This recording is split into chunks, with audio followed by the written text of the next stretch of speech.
Welcome, everybody, to this chat with Donna Morris.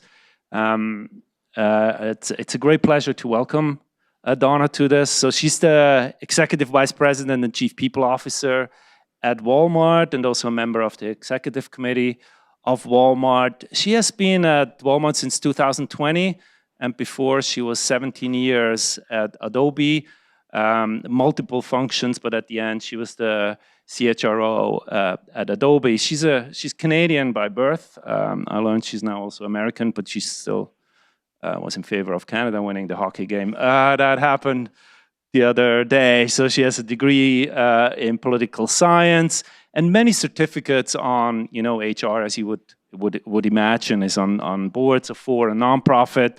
She was named inaugural Forbes Fortune Future of Work 15 list, the mass market retailer's most influential woman in retailing, a top 100 HR tech influencer by the Human Resource Executive. So she is really a force of nature when it comes to HR and being a leader in that space. Now, we're going to talk a lot about technology leadership and managing people at scale. But before, I actually want to talk with her a little bit about her transition from Adobe to Walmart. Now, Adobe was a great job and a great organization, but has 30,000 people. And now she's at an organization that has more than 2 million people. So then Adobe sounds a little bit like, the tiny, cute kind of firm when moving to Walmart. It's also quite a change from, the Silicon Valley then to Bentonville, Arkansas. So I want to ask you first, Donna, was stepping into this role at Walmart, was this like a dream come true? I thought always more people are better. Or you had doubts about what does it mean to move first into a different industry and in a much, much larger scale of organization? Well, first, it's great to be here. This is a beautiful campus, beautiful location, so thank you very much. Well, if I roll back the tape, 2020 ended up being a very interesting period of time to start at a very large retailer, for sure. But I had a great run at Adobe. I had come from an acquisition. I'd moved from Canada to California. I was always in human resources, but for a period of time, I ran customer, product, tech support. And honestly, I'd sort of done what I could do. And I had two paths. I could either sort of honestly bunker down, and that was going to be my one-hit wonder, or I could test myself. And I'm a very loyal person. 17 years is very loyal. Wasn't like I didn't have opportunities in those 17 years, but I never picked up the phone. And when I proactively received a call from Walmart, it really did pique my curiosity. And why it did was two core reasons. One, huge workforce where you can really make an impact on people's lives. And two, the company was going through digital change. And I do really like technology. So I could never see myself going and working for a pure play tech company again, because I had spent all kinds of time recruiting people to Adobe. And so to me, it was a perfect combination. And yes, moving from the Bay Area to Bentonville is very different. But honestly, I'm from Canada to begin with. So it was like, I might as well test this out and see. I didn't realize that I would start, and on my first day, COVID had already impacted our operations in China, and all of a sudden it was sort of like a, very quick start to everything. But to some degree, that's good. Like I personally, looking back, feel like I integrated into the organization at a much faster pace because there were so many things going on to secure the business and the well-being of our associates. Okay, thank you so much. So what did you learn, you think, at the tech firm that you now could take over to Walmart? And you mentioned there was digitalization that happened, and I'm sure there was something you learned in a very, very different industry that you now took to this massive retailer. Yeah, so I think the fundamentals of the business of people are the same, right? You're focused on creating a value proposition to attract individuals. You're focused on making sure you have the right rewards, you have the right organizational structure, you have the right systems and processes to support the organization. And frankly, both businesses are growth businesses. So it's all about how fast you can change, how you can rapidly innovate, and frankly, how you can grow your workforce. So that was very similar. I think the difference was the vast number, so it ends up becoming a math exercise, but also the diversity. So when I look at Walmart, we're just far more diverse. Adobe may have operated in more countries, but Walmart sources from more countries, over 100 countries. And our workforce is everything from frontline workers to pilots to pharmacists to technologists to top legal team members, et cetera. And so it's sort of like every job category. So that was so much learning that it was super, super exciting. On the digital side, I would say probably a day doesn't go by that I'm not leveraging the learning that I had from Adobe. I mean, we are absolutely a digital company at Walmart. In fact, we frame ourselves as people-led, tech-powered. We're a retailer, but our focus is helping people to save money and live better. And so in my job today, how do I use digital? It's all about ways of working. So we've built front-end apps for all of our associates. We've built our own internal generative AI framework where all of our associates can leverage for their work. All of that, there's no way I would be able to contribute at the rate or the pace that I am if I hadn't worked in a tech company before. Now, can you share like an example of like, how the scale just like makes your life harder? I mean, maybe also easier, but like, where like you said, like it's all the same, right? But it's not the same at that scale. I think it was much easier at high. When you're working in software, you're working in an environment that is just extremely high margins. So when you want to create great programs for your employees, frankly, you build the business case, but it's not too difficult to put that through. Because the cost is such that you can usually afford it.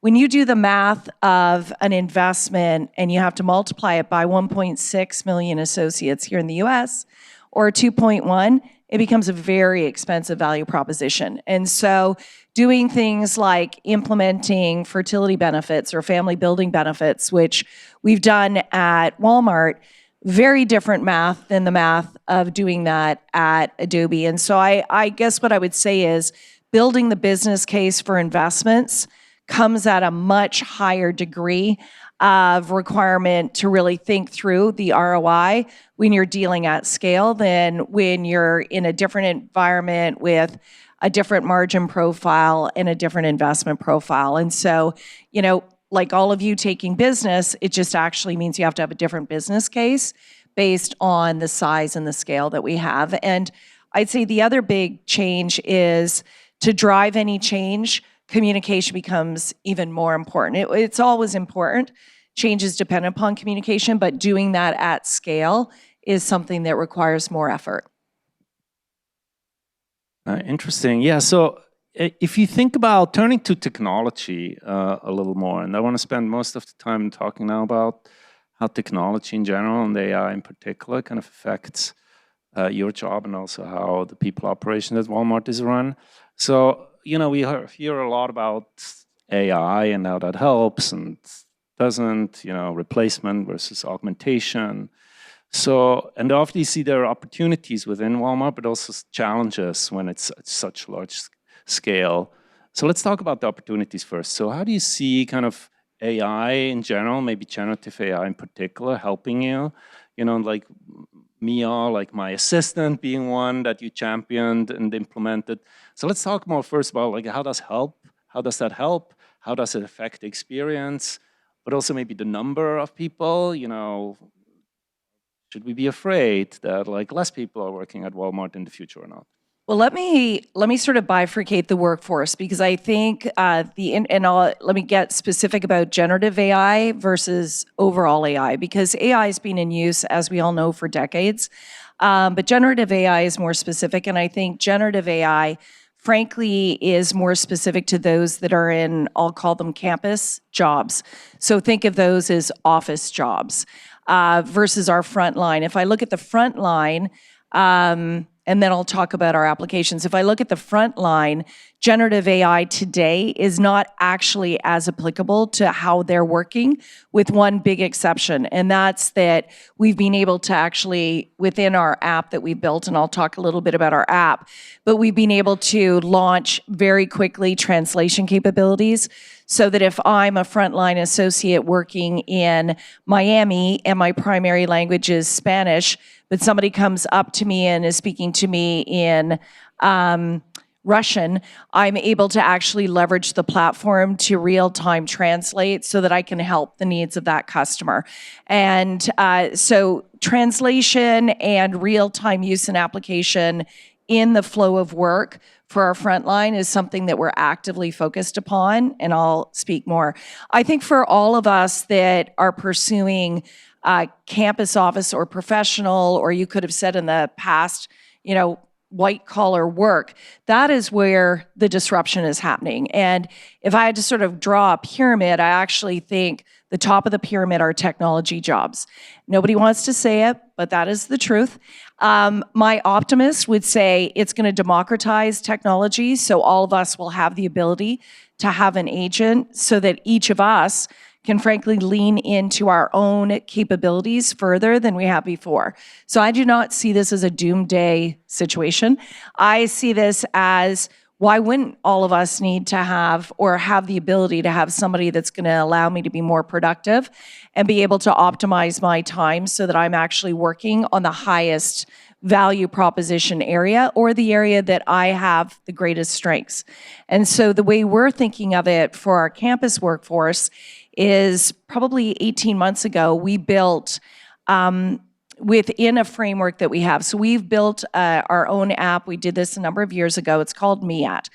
So we took 300 disparate systems in the back end, and the front end is an interface for anything that an associate would need about their job, about the organization they work in, if they're a manager, about their team, etc. And that's for frontline as well as campus. Within that app, and it's desktop, it's also mobile, we built what we called My Assistant. And My Assistant is a generative AI capability that today runs on data that's only internal data. We're piloting it right now. Within the next week, we'll launch it such that it'll marry external data and internal data. So we're partnering with an external. Now we're partnering. In the past life, we didn't want to partner, and I think that's what's changing too. I think there was a period of time where everybody wanted to build their own, those companies that were bigger, their own large language models, and they didn't want to think that they were going to use external models. I think we all realize now that you can safeguard your intellectual property in a manner in which you can use external models and internal models. So we basically built our own internal model that ingest external data too. So if I'm in the people function and I'm working with a manager that has a difficult performance discussion to have, then they can easily write a prompt to give a framework for how they might have that performance discussion. Or if I want to set goals and objectives, there's a tool that allows people to help set goals and objectives.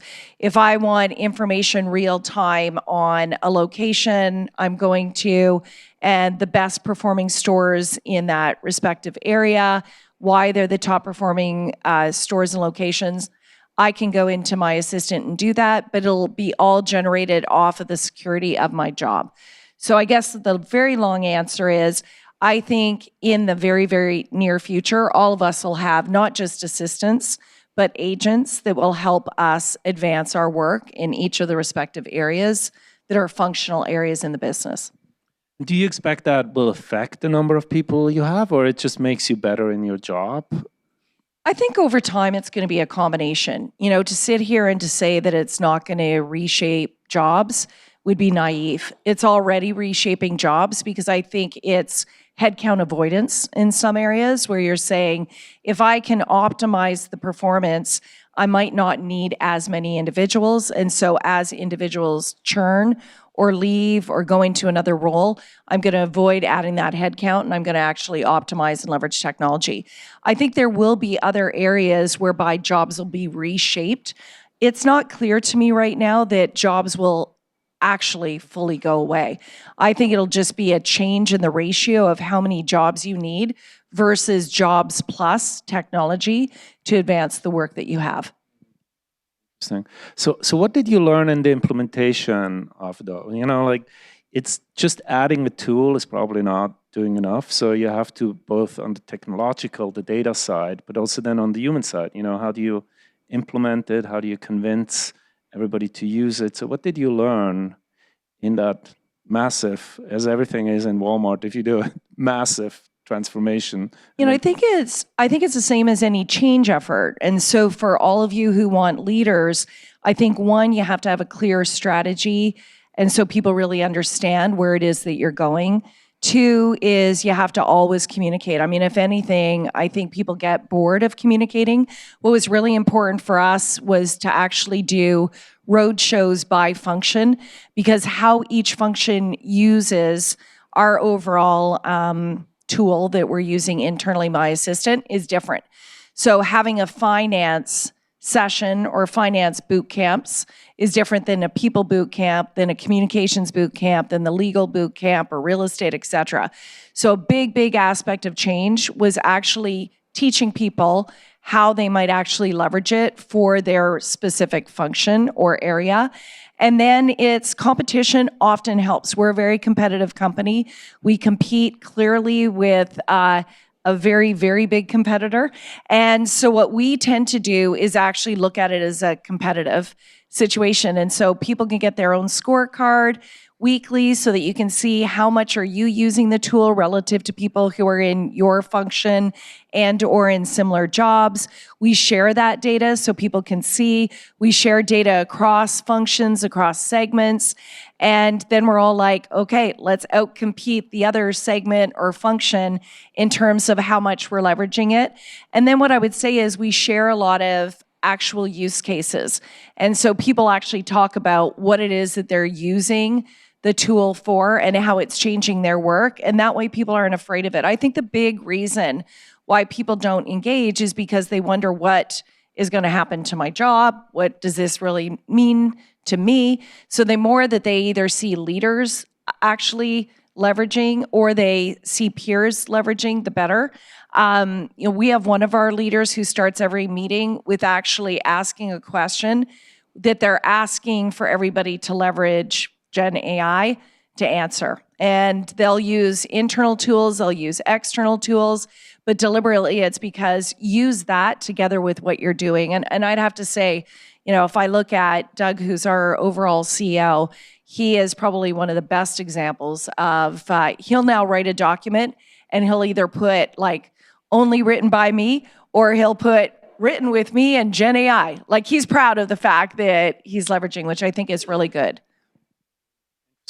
Now you mentioned also, there is frontline workers and there is the let's call it white collar. We call them campus. Campus, okay. So there is in general, like I feel like within Walmart you have kind of this old brick and mortar operation, and then you have this more startup culture. Sometimes it's even geographically on different locations. When we think about the original like e-commerce, and so how do you manage those very different cultures on like the brick and mortar, where I'm sure it's like every penny counts, and then you go to the startup world where like let's throw money out the window and see what sticks.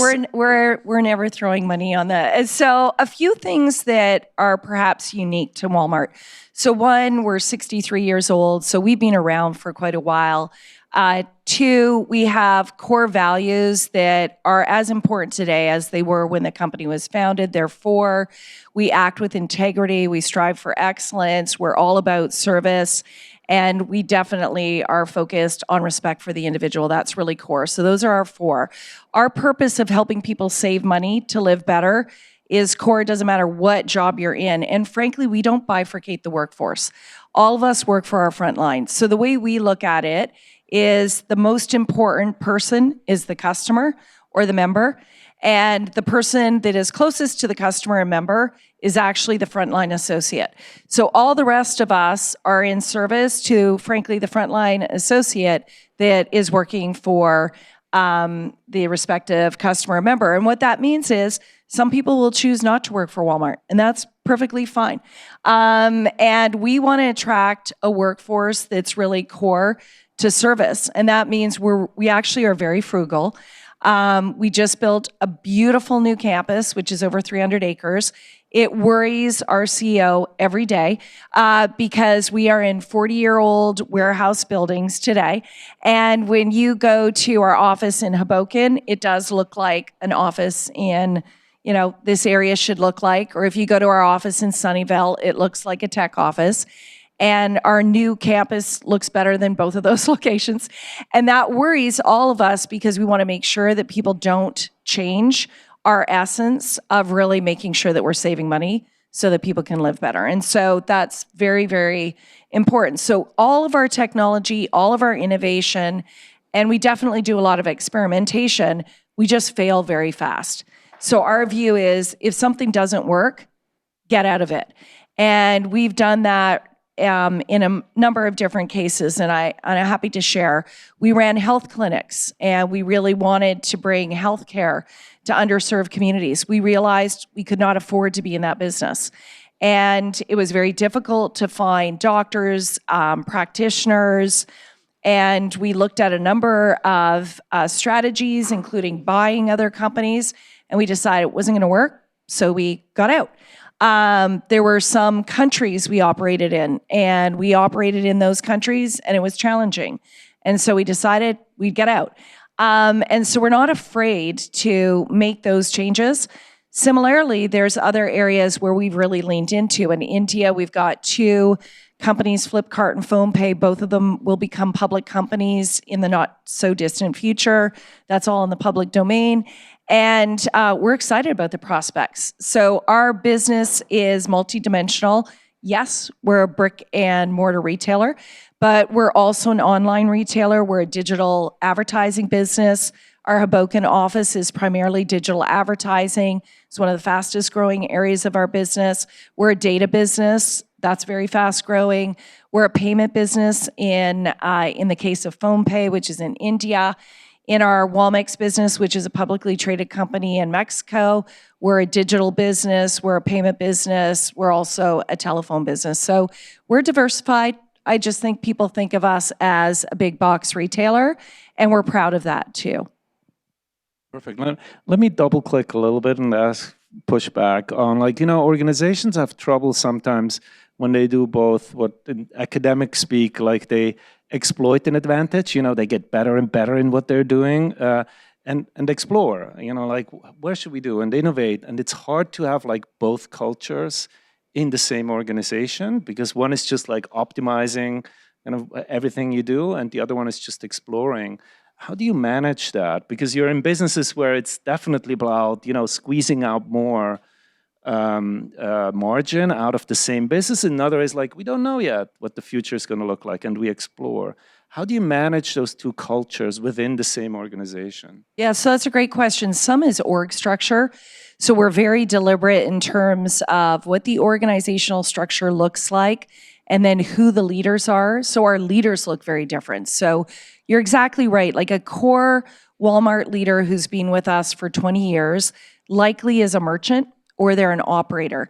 And they've probably grown up at Walmart and they started with us maybe right out of school or maybe in the front line. And they're oriented very different than if you go to our advertising business, which the leader of that business was prior Instacart, Amazon. Most of the team are either right out of school or at a business school, and they like consumer products and they like digital advertising. And we, in terms of what harmonizes, would be our core back-end compensation, but our, I'll call it near-term compensation looks different. So we have different incentive structures in some businesses than we do in other businesses.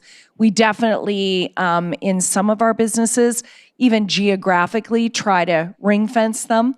So in the case of our digital advertising team, yes, they're in Bentonville, but They are the big tenants in Hoboken, same with a small office in Chicago. And so by virtue of that, their culture, while they're living our purpose and our values, it has a different vibe than going to our merchants. Our fashion team here in New York doesn't really necessarily hang out with the digital advertising group because they're trying to find great fashion at low prices and they're oriented very differently. And so I think all of those communities can actually coexist provided that they're aligned to the same purpose and values. And, you know, if you think of, let's just throw out the term diversity. If I think of diversity, diversity is actually having a business that is serving a broad population that actually means you have to have all different roles, all different ways of running your business. And that's really what we're attempting to do. So you mentioned diversity, so I'm asking you something about diversity. So DEI became a buzzword and then not a buzzword anymore. And so there is a lot of talk about, like, should companies scale that back, which I think you did a little bit at least. How do you think about that? And what was kind of the thought leadership and thought process and how to think about DEI in particular, and that buzzword maybe? And maybe it's just a buzzword. How does Walmart think about that?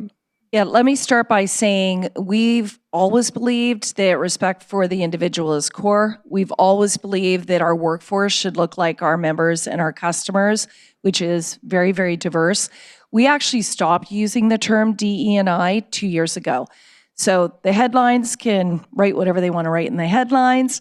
Our reality is we've always been a company focused on really representing America. And if I was in Canada, I'd say representing Canada because that's who our customers are. So it's really, really important to us. We actually never leaned into programs such as quotas or targets, et cetera. We never believed in those. We've always believed in having the right individual in the role. The reality is we're living in a period of time whereby we did scrutinize everything that we did, and we did have some programs that were just for certain populations. And what we've now realized is every program we have to have is for everyone. So we used to very specifically have some learning programs that were only for women or only for certain demographics. And now we're like, they're for everyone. We still have our associate resource groups. We still actually focus on our President's Inclusion Council, which actually supports all of our associate resource groups. But we're navigating an environment where, frankly, rightly or wrongly, vocabulary sometimes matters, and people read into vocabulary more than they probably should. But at Walmart, it's everything about everybody belonging, and frankly, everybody is our customer. Thank you. So I'm going to open it up for Q&A very soon, but I'm asking you one last question. And it has something to do with the culture I'm talking to you and whether you differentiate certain policies according to that. And I want to focus on one particular policy, which is remote work. Which, you know, took off after the pandemic, and some firms go a little bit more and less. And my understanding is, like, Walmart hasn't fully embraced hybrid or remote or at all. And so there are like two questions. So one is, you know, do you differentiate by, like, you know, the engineers, the tech engineers can work from home, but the one in Bentonville cannot. And if you're more into in-person, why did you make that choice? And are you worried that you're, like, losing out talent as a result? So let me first start by saying we've always been a frontline focused company. So we never believed in those of us that were in campus just go work from home and good luck to the bulk of our people never stopped going into a workplace. They were frontline workers. And so there was a very small percentage of us, 60,000 versus 1.6 million here in the US, 2.1 overall, that never worked remote. They always went into locations. And so we, from the get-go, have said we will embrace more flexibility because that's what technology did provide. So we are definitely open to flexibility. Big, big difference in our definition, flexibility versus going to work in an office. Everybody has to come to an office. We don't we don't watch the clock or anything, but we expect people to be in offices. If you're not in an office, it must mean that you're either traveling, you're out in stores and or locations, or maybe you did have a family or personal item that meant that you weren't coming into the office. But we build our locations to expect everybody to have a seat. And for a period of time, we were actually oversubscribed. And so we allowed our tech team to actually work remote longer because we didn't have enough physical space for everybody to sit. That's different now because we've got new campuses, same in our West Coast location, et cetera. So we are all back. We've been all back for a long period of time. At the end of the day, we've had to also make some difficult decisions. I mean, over the last year, we've decided we'd have 3 core locations here in the US. We'd have Bentonville, we'd have the Bay, and we'd have here in Hoboken and then in the city. So because of that, we did close locations. We also made the decision for some of our remote associates. We offered them relocation to one of those locations. And there were some people that didn't make the journey, which is unfortunate. But deliberately, we know that we're moving faster. We know that our business is actually aided by being together and being collaborative. And, if I was to predict 5 years from now, there will be organizations and there will be a percentage of roles that suit very well for working remote. This is outside of Walmart, but it won't be Walmart. Thank you so much. So let's open it up for questions. There are mics on both sides. Maybe state your name and then the question. Hello, my name is Becca. First of all, thank you so much for coming in and talking to us today. My key question is, how do you usually work on attracting talent to move to Arkansas? Because I'm going through a recruitment process and it's a lot of positions, but even thinking about moving to Arkansas, I'm just curious, what are some kind of the key value proposition points for that? Yeah, great question. So first off, people might be surprised at what Bentonville and Northwest Arkansas offers. And, I can understand that because I had the same question, frankly, coming from the Bay Area. I was like, well, I'm going where? So even in the last 5 years, since I've been fortunate to live in the area, there's been huge investments made. And I have to call out specifically the Walton family, who continue to actually invest in the lives of Northwest Arkansas, whether it be, we've got 2 beautiful museums in Crystal Bridges and the Momentary, to live music that we have at our AMP, to some really wonderful restaurants, which is wonderful. And then for those that are depending upon backgrounds of faith, we've certainly seen even our first temple for those that are of the Mormon faith. So there's been a lot of building, a lot of growth, which is really exciting. So one, I would say it's far more diverse than people probably expect to see. 2 is, it is very outdoorsy. Frankly, I'm not a biker, but I am a walker, so I appreciate the fact that we have so many trails, because if you like to bike, it means that there are also walking trails, so I think that's really good. And I'll be frank, I do like urban, so I frankly have a place here in New York. I love New York, and so it's very easy to get from Northwest Arkansas to almost any place you want to go. Frankly, faster than it was on the West Coast. Faster than it might be on the East Coast, because you're sort of in the center of the country. So if you really want to go anywhere, it's very, very easy to either drive and or fly. So I think it offers a lot. I would say people are often delighted. They don't expect everything that we have. I don't know if people enjoy watching Hallmark movies. They tend to be a holiday thing that I do, but it's a little bit like a Hallmark movie. I think we actually have had Hallmark movies filmed there, in that we've got a great old downtown square that has all kinds of entertainment, has a farmer's market, so it's a good place to be. I think the other thing is if you really like college sports, Arkansas just has great college sports. So what ends up happening is a lot of people who are sports-minded tend to become really big fans. Whether they cheer for Arkansas or not, doesn't matter, but they tend to actually go to a lot of the sporting events, and it's really close because it's just in Fayetteville, so it's like 15 minutes. Everything is close, which is great. First of all, thank you for being here. My name is Christian Virgil. I'm a second-year MBA student. My question is, as an HR professional, How do you balance Walmart's priorities related to low cost, kind of competitive positioning with doing right by your people in terms of maybe total comp and employee experience? Yeah, so great question. So I think often as soon as people hear EDLC or everyday low cost, they immediately jump to we must pay poorly. And the reality is we have been on a continued journey in investments. Over the last 10 years, we've focused on the opportunity that we had to invest in our frontline workforce in particular. In the last 2.5 years, we've spent $30 billion on our Walmart US frontline wages. Today, our average wage is over $19. We are absolutely focused on upward mobility. So to us, it's not necessarily the facility start rate, it's where somebody goes. And so we've got very big investments on learning and growth. We will invest in the next 5 years over $1 billion to take people from a frontline role into another position that is higher paying. And I'll give some examples. Our private fleet is the largest private fleet in the US. Those are truck drivers. They start at $90,000 a year. It's a great job for people who are very independent. We have a focus program, which is called Associate to Driver, that actually takes associates interested in those jobs and educates and pays for their education to become drivers. And so every quarter we're graduating people. We've graduated thus far 500 to go from frontline into drivers. We have another program that gets associates into maintenance technicians. We have a lot of physical structures. We have our own maintenance team. That's a big flow. And then the other is into pharmacy technicians.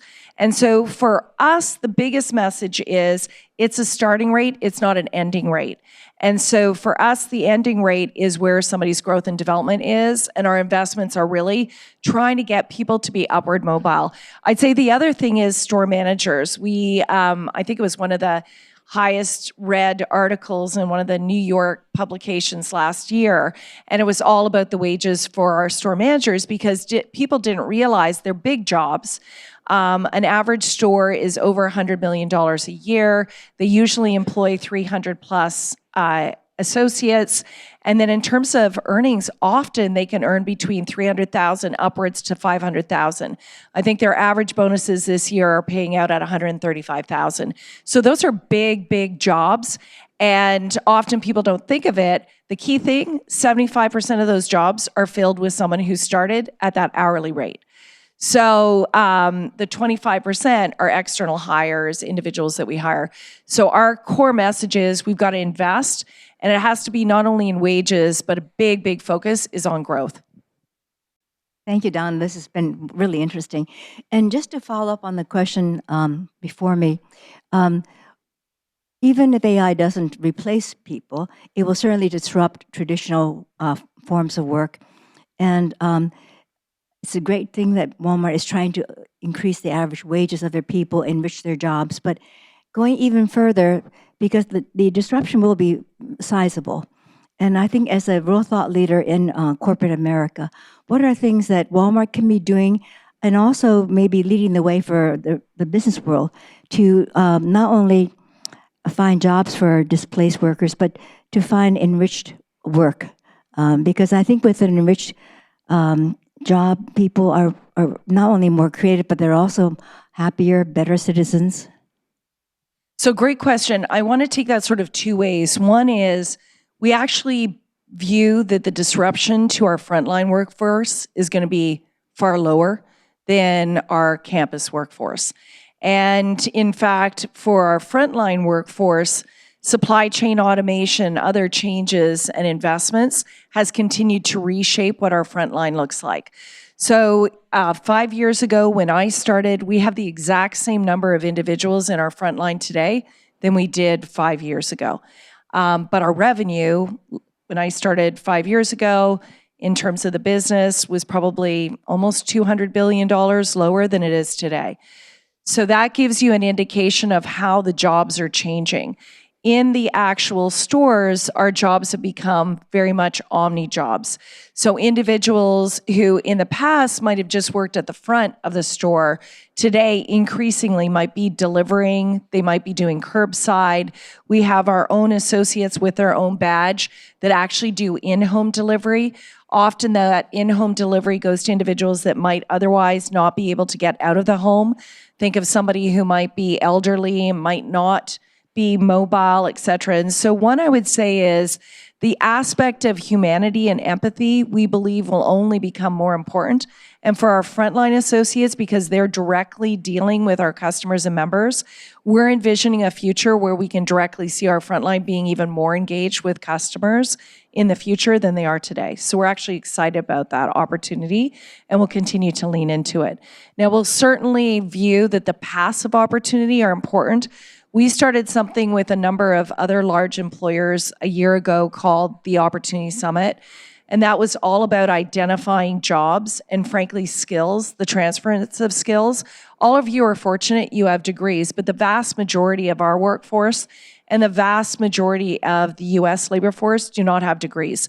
They have skills. And the issue is today is skills are not viewed as transferable. And we believe in a world whereby there should be transferability and transference of the skills that you actually acquire at whether it be a Walmart, a J&J, a Nordstrom, et cetera. Those jobs should be transferable and those skills should be transferable so that you're more employable longer. So that there's a lot that we can unpack in terms of that. In terms of all of professional jobs, I'd say change is amongst us, but we're not worried about things happening overnight. And so what will be really important to us is to continue to invest in our workforce. And frankly, just like we take associates that might be in distribution centers and we're trying to educate them to become drivers in the future. And yes, there's autonomous driving, but we don't actually see that impacting our fleet. Just to be very clear, we're going to do the same thing with our campus workforce, is that we're predicting what jobs in the future will change, and we're trying to rapidly either get people into different jobs, or frankly, we're going to hire less in some of those jobs, so we'll solve for ourselves. I feel like a failure in my job or a failure of leadership is actually seeing a future that looks different for your organization and not planning for it today. And so I think it's incumbent upon leaders to reimagine what workforces are going to look like, leveraging technology. And what I would say is build your people skills. They cannot be automated. Forget robots. I know robots. They don't have a personality. There's people who build those robots that don't have a personality. So I think there's lots of opportunity in the future for anybody that has strong interpersonal skills. Leadership is still going to be really, really important. People are going to have to lead technology. Now, there's probably going to be two big workforces: people who will lead people and people jobs.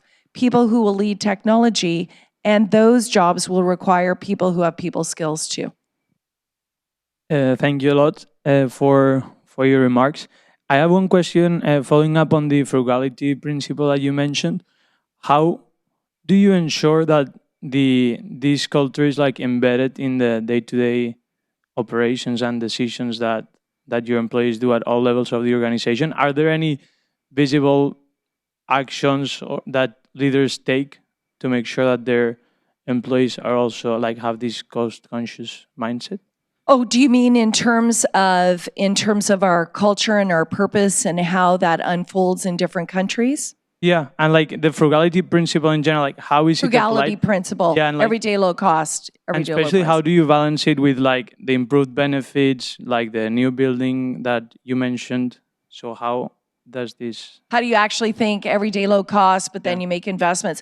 You know, at the end of the day, everything is a trade-off in terms of where we save money. I'll use an example. Right now, we're running a campaign around everyday low cost, and we'll actually amplify things that we find. We are very, very good negotiators. If any of you are taking negotiation skills, one of the core aspects of our merchants are being really, really good negotiators. But there's some areas you have to invest in. And one of those areas, it goes to the question on people, is, you can't be penny wise, pound foolish as it relates to your people. You have to invest in your people. You can look at other rationalization, and frankly, real estate was one. As much as we're spending a lot of money on our new campus, over the last number of years, we've actually extracted ourselves out of, I believe, 60 different locations here in the US. They were like small offices that we had. It was just like, we're not going to do that anymore. We're going to have a few big campuses and spend money on that. So I'd say it is part of our culture such that on an ongoing basis, we're just very, very focused on how we spend money. And we basically do business and rationalize everything on what makes most sense for us to do. How many people go to meetings, how they travel, how we choose to travel, everything comes down to sort of the cost-benefit analysis of it. Hi, thank you for joining us today. We often hear from our students about work-life balance, managing work and life obligations. What have you learned that you can share with our students? And also, what is Walmart's policy around work-life balance? Yeah, I've never loved the term work-life balance because I don't think it exists. So, and that's not to be a downer on the situation. I've always believed it's work-life integration. There's some times that your work is going to demand a lot more of your life, and then there's other times that your life is going to demand more than your work. And, let's use an example of a new parent. The reality is they're going to be a little bit more stretched than they were before they had that child, and they're going to adapt. And I think an employer and a great employer actually realizes that the journey with their employee is over a period of time. And there's going to be some times when an employee can give more, and there's going to be other times when the employee cannot give as much.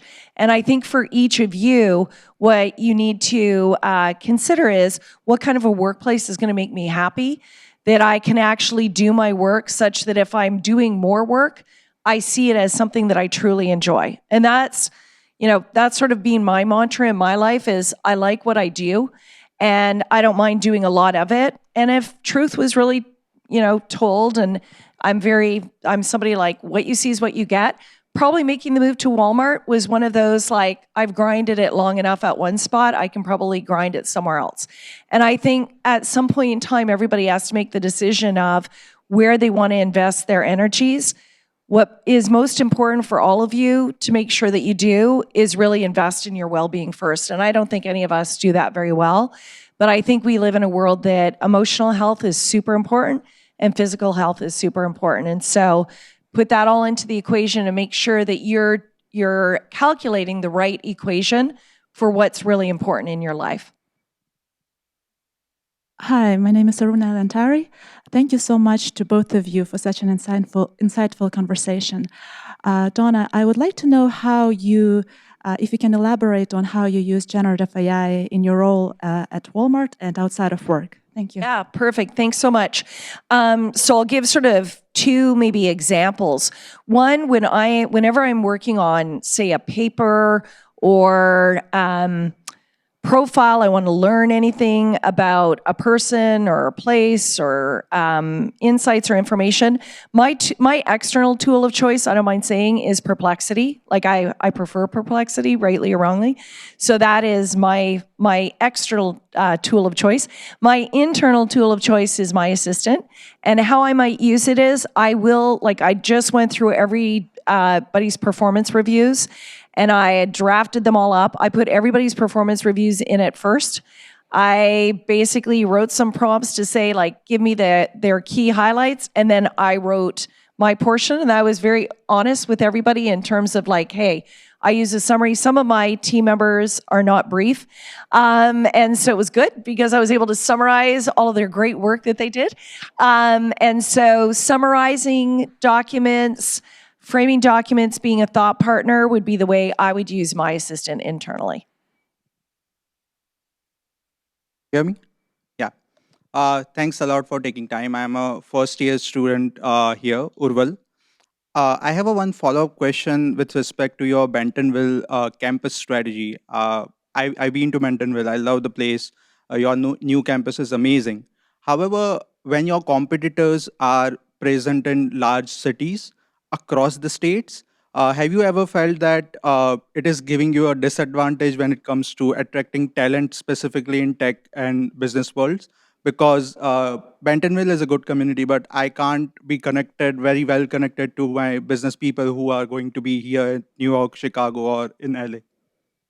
So great question. I mean, at the end of the day, we are firmly rooted in Bentonville. It's not going to change. We're doubling down, if you will, by virtue of it. I guess what I would say is we know that there's advantages and disadvantages. If there was an advantage, it's frankly, we don't have a lot of competitors in our backyard. So it's like, you got to be all in on Walmart. Means you're going to probably see a lot of people in your private life. So there's goods and bads to that as well. But you know, we can attract the people we want. We can retain the people we want. To some degree, it's probably a competitive advantage. There's not as many distractions because it's, you know, you're sort of all in. I think the other aspect is, and living on the coast for a long time, I can say this, those of us when we live on the coast tend to think that that's what life is like. Bentonville is probably more representative of what the average life is in America than living on a coast. And that is the bulk of our customer. And so for us, being in Bentonville and working in Bentonville is probably more proximate to our average customer, and that's a competitive advantage to us. So we can use the area to experiment on drone delivery or different formats much faster than we could in a big urban area. And we can probably get feedback much faster than we could in a big urban area too. First of all, thank you so much for sharing. It's very fascinating. I'm Brian, the first year student. My question is about the global operations. Walmart is pretty successful in operating globally. So I'm just curious about the kind of key challenges that can be dealt with the Gen AI in the future that you believe in the Walmart operations. Yeah, so we definitely are. I spent last week in China, and that is one of our fastest growing businesses. Our Sam's Club business there is doing extraordinarily well. So we have three big operating segments. We have Walmart US, International, and we have our Sam's Club business here in the US. As we think of generative AI, it is very much, while we've got our playground, we've got My Assistant, it tends to be more focused on US. We've launched it in Canada. But as all of you can appreciate, there's different privacy concerns, there's different platform concerns in different areas. So what we're trying to do is determine what our platform approach is in different countries and in different markets. We expect to have a My Assistant-like capability in every market in which we operate. This year, we're launching it to many more countries, but it'll be a country-by-country situation, and that's sort of how we built our entire digital platform. So we've got a back-end platform that supports our business. That front end looks a little bit different in different markets because of different requirements. Hi, Donna. This is a fascinating conversation, but I do have a question with two sides. One is with the AI, as you mentioned, externally, internally. Do you see the change on the shape of the organization, especially on the campus side, meaning less entry level? Maybe you leverage, expert leverage AI to be more efficient. So that's one question. The second question related to that, then for our students, what are the skills you think they need to what are the things that won't change when you look at new entry-level people? What are the skills you want students here to acquire? For example, AI literacy, and what exactly that means if related to the new skills you wanted to see. Yeah, so great question. So on entry level, I think there's always a need for entry level. So my own view is, there's always a need. It brings fresh ideas, super important. And frankly, I think often individuals that are coming right out of programs are early adopters, right? They're open to change. So I wouldn't worry about that. What I would say is embrace the change. So on skills and capabilities, one, lean into organizational, I don't know if there's organizational behavior classes as part of the curriculum, but organizational behavior, change management, really focus on like leading through change. I think that's only going to become more important. So I think, and not just because of Gen AI, we just live in my job has fundamentally become a social political job. Never was a social political job. Never. The last 5 years, it's a social political job. So I say that only because that's all about change management. And it's all about communication. And my job is not unique. Any leadership job is going to have increased, particularly big companies, increased focus on navigating complexity and change. So lean into that. I'd say lean into really understanding the globe. So whether it be you take a geography class or there's external sessions. I know that you were mentioning you're going to Kenya. Like, get out and get into other geographies and make sure you really understand the globe. I think that's only becoming more important. Despite tariffs, despite everything else, the reality is the globe is a globe. There are multiple countries, and we have to figure out the importance of all those countries. Really, really important. I think it'll only increasingly become important for people to be able to navigate. And then I think everybody should be digital. So I think everybody should be comfortable to your comfort level of leaning in and learning. Like if I was going to school right now, I'd take Python. Because I just feel like, okay, you could say you won't need it, but I just feel like continue to lean into learning more about technology. It can only be a good thing. Okay, so thank you so much. Unfortunately, we're already out of time. I mean, you were very generous with your time and sharing your expertise. So thank you so much. Just as a little token of appreciation, I actually have my knowledge to share, which is my book. And you know, what is cool about Walmart is if it only affects 1% of your workforce, that's 20,000 people. Is this on Walmart.com, Stephan? Yes. Okay, I hope so. Yes, it is. Check it out. Yes, it is. I mean, you can also get it on other competitors of yours, but it's also. I'm going to be checking quickly. So thank you so much, Donna. And thank you. And thank you so much for being here.